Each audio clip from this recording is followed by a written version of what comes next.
I was already late when the glass shattered. Not literally, nothing so dramatic, but I felt it in my chest, as if something fragile had finally given up. My phone buzzed again. His name. 3 missed calls, the kind that say, "You've embarrassed me," before the words ever arrive. I stood on the curb with my lunch bag in my hand, the city breathing exhaust into my coat. Across from me, a man sat on the pavement with his back against a closed jewelry store. Cardboard sign, threadbare jacket, eyes that didn't ask, just watched. I told myself I didn't have time. I told myself a lot of things that morning. I knelt anyway. I handed him the lunch I'd packed since dawn, the careful sandwich, the apple, the water. He looked at me like he recognized something, not the food, the pause, the choice. "Thank you," he said, softly, like it mattered. I smiled. It was reflex, muscle memory from before I learned how conditional affection could be. I stood, hailed a cab, rehearsed my apology in my head. By the time I reached the mansion, I was 10 minutes late. By the time I walked into the dining room, I understood everything.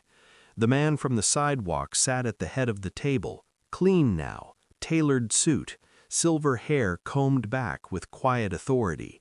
His eyes lifted to me, calm and curious, like we were continuing a conversation we'd already started. My fiancé froze beside me. That's where the confession begins, not with love, with clarity. I used to believe in timing, in earned affection, in the idea that loyalty, given long enough, would be returned. When I met Aaron, he was attentive in the way ambitious men pretend to be generous. He asked questions that felt like intimacy. He laughed at my restraint, my discipline, called it grounding. I mistook approval for partnership. He proposed quickly. People like to say it's romance. It's not. It's acquisition. I knew his father was wealthy. I didn't know how wealthy. Old money doesn't brag. It watches. Aaron told me his father valued appearances, grace, a certain type. He said that while looking at me, assessing whether I could be coached. I learned early how to read rooms, how to let men talk while I collected patterns. Aaron's patterns were clean at first, then rushed, then sloppy. It started with absences he couldn't explain without rehearsing, a phone turned face down, a name that appeared too often in his stories without ever being invited into the room. I didn't confront him. I never do. I watched. I waited. The message came one night while he slept beside me, mouth open, confidence slack. I wasn't searching. The phone lit up on its own. A name, a photo preview, a familiarity that doesn't belong to strangers. I memorized it. The angle of the lie, the way betrayal always thinks it's entitled to privacy. I put the phone back. I didn't cry. That part came later, quietly, in the shower, where water can pretend to be forgiveness. What I felt first was something colder. I began to plan. People misunderstand revenge. They think it's loud. It isn't. It's patient. It's administrative. It's understanding systems better than the people who think they own them. I reviewed everything. The prenup draft Aaron had pushed across the table weeks earlier, casual, confident. The language, the loopholes, the clauses he assumed I wouldn't read because I was supposed to be grateful. I read. I met with a lawyer I trusted, not to act, but to learn. Knowledge is leverage that doesn't leave bruises. I adjusted my behavior, became agreeable, present, softened my edges, let him think the betrayal had made him more powerful, not less. Men like Aaron mistake silence for surrender. I started volunteering more, not for virtue, for visibility, the right kind, the kind that reaches rooms you aren't invited into yet. I learned about his father in fragments. He funded shelters, anonymous scholarships, quiet audits of the companies he invested in. He believed in observing people where they thought no one important was watching. I didn't know that then. I only knew that kindness is a language fluent people rarely fake. The day of the meeting arrived like a test I hadn't studied for but somehow already tasked. Aaron was frantic, adjusting his cufflinks, correcting my posture, warning me not to be too earnest. "Dad respects confidence," he said, "and punctuality." I nodded. I kissed his cheek. Then I saw the man on the sidewalk. When I handed him my lunch, I felt something settle. Not virtue, alignment. I didn't know who he was. I only knew who I was in that moment. Someone who could still choose decency when it cost her. That matters more than love. The dining room went silent when I entered. Long table, linen like a dare, eyes measuring me for utility. Aaron's father studied me from his chair, fingers steepled, expression unreadable. "I apologize for being late," I said. "I stopped for someone who needed help." Aaron stiffened. The man smiled. "Tell me about him," he said. I did, briefly, no embellishment.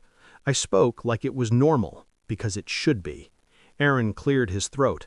"Dad," his father raised a hand. "Please," he said, "I'd like to hear her finish." I did. When I looked up, the man from the sidewalk nodded once, approval without performance. The meal began. It was exquisite, controlled. Every question was a test disguised as curiosity. I answered honestly, but selectively. I let silence do the heavy lifting. Aaron talked too much. That's when his father asked me how we met. I told the truth. I told it cleanly. And then he asked Aaron. Aaron lied. Not big, just enough to smooth the edges, to make himself sound generous, to make me sound lucky. His father watched him carefully. I watched the man I was about to dismantle. After dessert, the staff cleared the room. The door closed with a finality that felt earned. Aaron's father folded his napkin. "Son," he said, "is there anything you'd like to tell me before I speak?" Aaron laughed, nervous. "About what?" "About your fiancée," he said, "and the woman you've been seeing on the side." Silence dropped like a held breath finally released. Aaron's face drained of its future.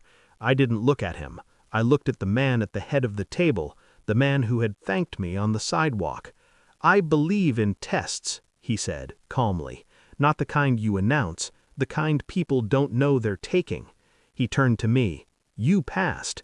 Aaron stammered, denials, explanations, a reach for my hand that found air. His father continued, unbothered. "I built what I have by watching people when they thought nothing was at stake.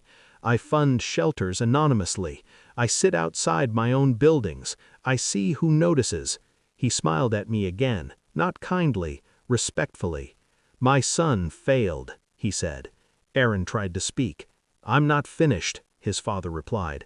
He slid a folder across the table, toward me.